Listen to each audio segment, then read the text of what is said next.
Welcome back. This is a sad time. The practice is wrapping up. We don't get to be on the grass for a little while, but it's okay.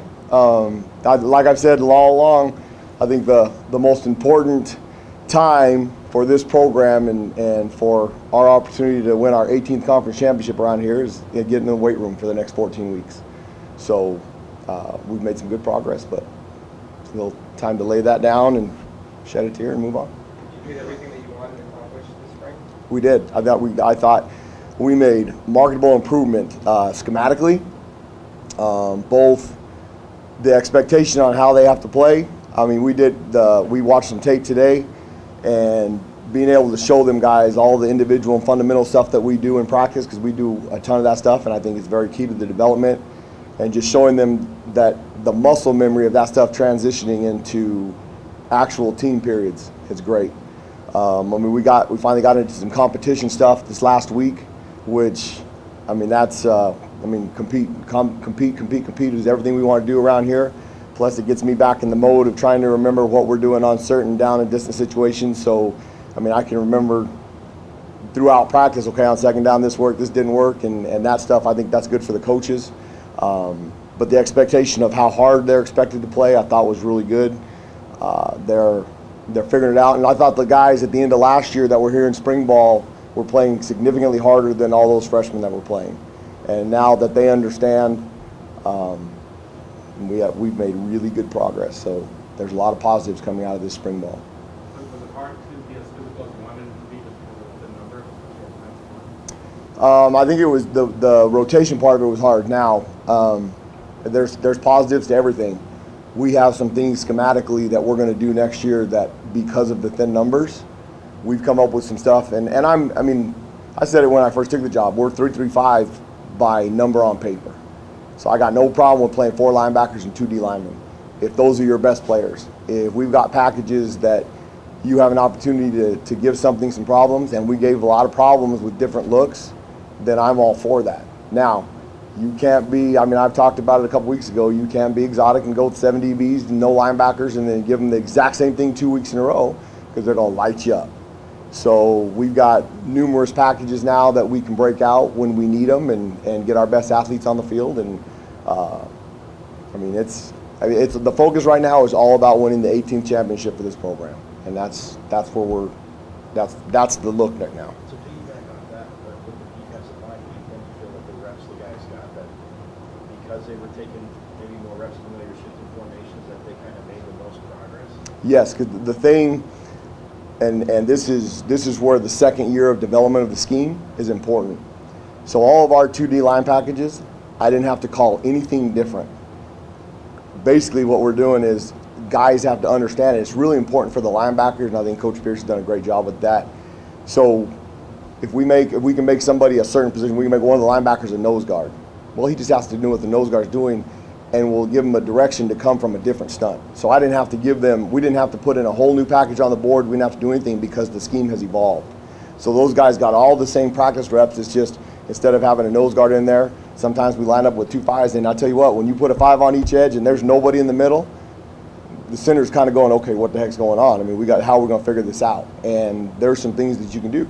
You can't do that because they're going to come in with 12 personnel and they're going to try and maul you, which we'll have answers for that too, so I invite it. But there's been great teaching and great learning by technique, and I think our technique has improved significantly, which gives us an opportunity to be a lot better, especially up front. You said at the end of last spring, and since then, that you were unsure what exactly you had. Mm-hmm. You got the August. Yes. How much more sure are you now what you got, and then how much are you going to need some of these incoming guys? So where we need guys to come in and be a factor is depth. Last year we needed guys to come in and play. Last year we needed playmakers. That's where we didn't have anybody that I knew game in and game out. When we needed somebody that was going to change the game, could. And with those freshmen that came in, Merlin and Darian, those guys became those guys. As the season developed, Jalen Harvey became one of those guys that showed up at important times. Ashari was awful at the beginning of the year, and he was probably one of the top 3 safeties in the Pac-12 at the end of the year. And he's continuing. His spring, I think if you, I mean, Kalen Thomas, Ashari Croswell, those guys, they've improved so much schematically, but technically sound, and plus their physique has changed. I mean, Ashari's a good-looking kid now. He's a little over 200 pounds, and he's been taking, for about 3 weeks, he took every single team rep there was, and not once time did he complain. When I put Tyler in there, he was competing for reps and wanting to steal all of Tyler's, which I was glad Tyler finally wasn't scared anymore, in a nice way to say it, and walked out there and took some reps. And I'm really proud of Tyler because he's made some great improvement in just being around the football and running inside out. I mean, today and yesterday with the team stuff, he looks back to similar where he was at the end of August. So we know who the important guys are and where they fit. Now we just need to develop some depth. And those guys that are coming in the fall, if they give us some depth, then great. If they are competing to start and play, then that means we've improved our talent and we're going to be better. Now, I'm going to say it again. Please don't expect any of those freshman D linemen to be Jermaine Lole. They're not. I hope they are, but you can't put that expectation on any freshman to play up front against 3- and 4-year guys that have been in college weight programs. It's not fair. And the further you are away from the ball, example, Ashari Croswell, you can play really good by the end of the year. It took Ashari 4 games to figure out the speed. He was dropping footballs because he wasn't expecting stuff to be there. The game was moving a little bit fast. Once he got accustomed to it, because he's a great athlete, he was really good. And the speed of the game up front is even faster, but now you're getting waylaid by a 300-pound guy that's stronger than you. It takes a very special person to be able to do that. And so we know what we have. We build some depth. We got a chance. That's what you asked for. So is D-line depth your biggest concern? Actually, no. I think we've got proven right now. We've got 4 linebackers that can play at an elite level and win. D-line, we're short right now. We were just going over the stuff between guys that we have. You hear Coach talking about we got 20 guys coming in that are going to compete. I think Coach Luganville and those guys have done a great job with evaluating, getting guys back from injury. I mean, we're going to have 18 guys in our D-line room come fall camp. We practiced with that room with the guys injured, and we had 6. So you're adding 12 bodies. But either they're freshmen, we've got a couple walk-on kids. There's other stuff out there that we're adding to that room. So we need to find some linebackers that can play at this level, because if those guys get hurt, now you're trying to figure out, okay, where do we fit those pieces? I have no idea what Stanley Lambert's going to give us in the fall just because of his rehab. He's doing okay. He's rehabbing, he's coming along. He was out there for a couple of the days being able to do some of the individual stuff with Coach, with AP, which is significantly further ahead than they thought he'd be. So that's a positive. But once again, he's a freshman who played in 4 games and didn't quite get the speed. So he's going to have to adjust to that speed all over again. So if you're smart as a coach, you don't count on that guy being productive.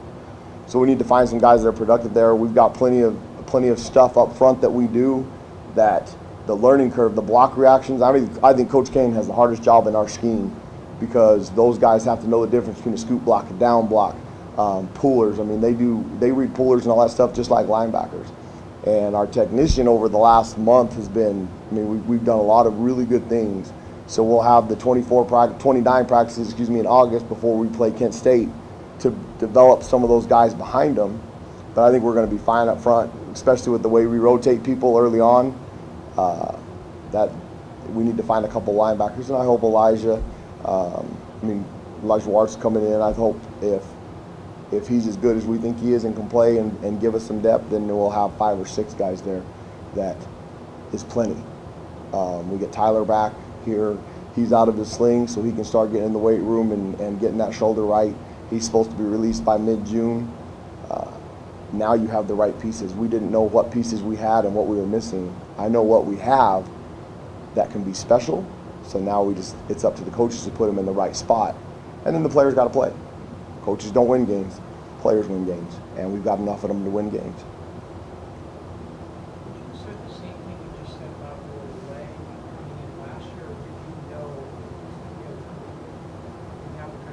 No, I mean he didn't play. Now there were certain reasons. I mean there was some disciplinary stuff. He showed up late to a position meeting and missed the first 2 weeks. That actually helped him in getting. I mean he got more time to practice on the scout team, but until he got in games and was as physical as he was. Now Jermaine's a big kid. He's not tall. He's 6'2 1/4", but he's almost 290 pounds. I mean, he'll easily be 300 pounds. I tease him all the time, man, your girlfriend's a great cook. She's really pretty, and she can cook like all of them because you take advantage of it when you're not busy, and he smiles. And so we've got to make sure that we keep on him to make sure that he keeps down the right path. But no, I will never, ever bet on a true freshman playing up front and being good. That's why I want to keep warning everybody, don't put the expectation on Stephon Wright and Amiri Johnson and those guys to be as good as Jermaine was, because even your top 5 teams in the country, very few true freshman D linemen play. There's a couple. I mean, Ed Oliver at Houston, he played as a true freshman. He was 5'11". He's going to be one of the top 10 guys picked in the draft.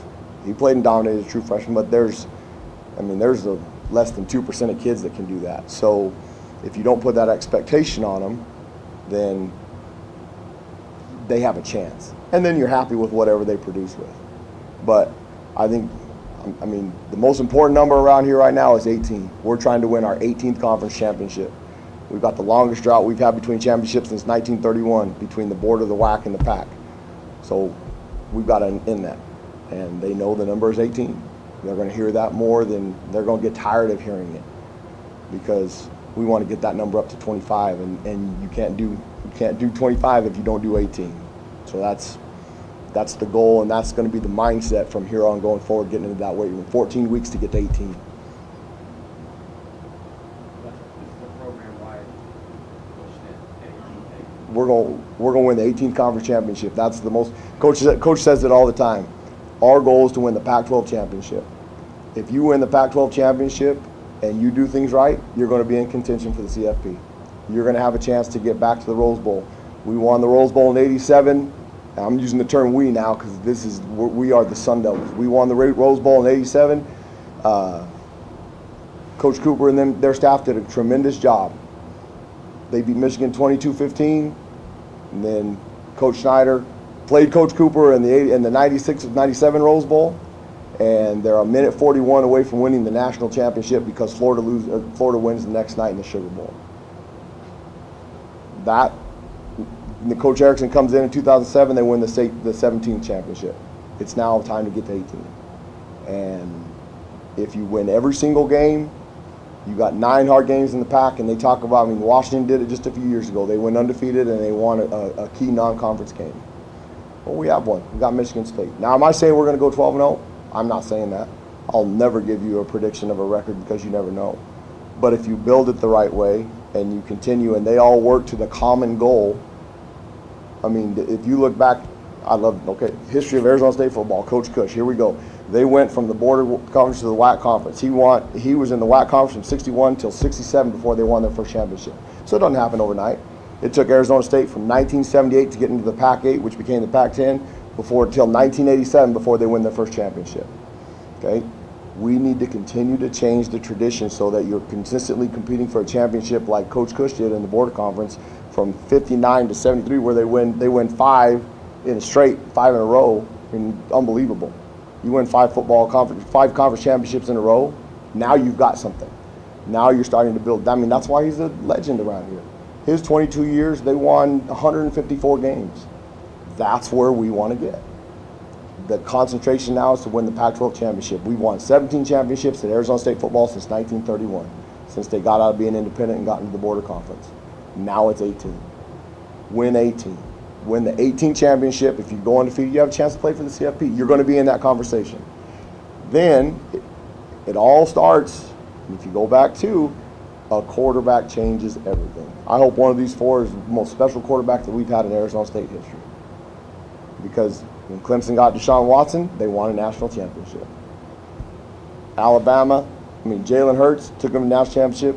Tua Tagovailoa, all of a sudden they win the national championship. He comes off the bench. They got another one last year, and guess what? Clemson has a great quarterback. there's one position I feel that can change your entire team, and that's quarterback. If you put enough pieces around him, you're going to win a ton of games. We got 4 of them. They're all pretty special, and we'll see which one leads us to promise. And hey, that's Coach Likens' job. See, he's got the tough decision between him and Coach Hunter. So, 18. Let's win our 18 championship and let the people decide where we belong. There have been a lot of coaches come in and they can give you a rough outline of the history of ASU football. Mm-hmm. But they can't recite scores and number of wins over a certain number of years over his Well, career. I think you have to invest yourself. If you're going to do something and be successful at it, I tell people all the time, bet on yourself, be confident.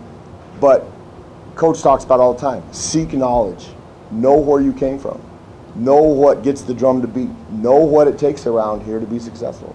Why did the city of Tempe get behind ASU when it was a teacher's college?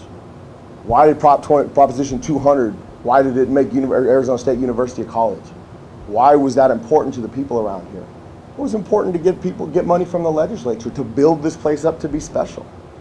Know where you came from, know what people used to get you there, and then build off of it. And I think, I mean, right now, my whole deal right now, that Rose Bowl season, the 96 Rose Bowl, 96 season, 97 Rose Bowl against Ohio State.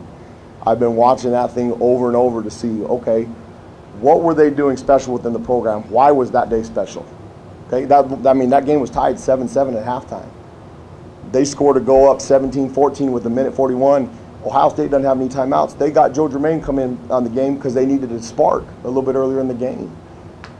We have 3 different 3rd and 10 opportunities in that drive to get off the field. And we weren't playing prevent. They're coming after him now. And the quarterback steps up and makes a great play. They're throwing the ball, they're getting first downs, and back in this time of college football, they're setting the clock a little bit slower so you have more time. Now we get 2 pass interferences inside the red zone within the last minute of the game. I mean, one of them, I can get fined. I mean, it was questionable. The other one's probably a good call. And then we get the ball back with 19 seconds left. That's a game that could change this entire program. We need to continue to work to that point. If you know the history, and we teach the kids, I mean, I think the kids need to know the background of all this stuff too. If they understand what they're representing, all of a sudden that Sun Devil brand becomes more important to them. And if it's the most important thing in their life next to school, because they are student athletes, they've got to finish all their school, and they're invested, when you have a bunch of interested, committed players, you've got a chance. And that's the idea around here. So let's win 18. Let's win 18 and let everybody else decide where we belong.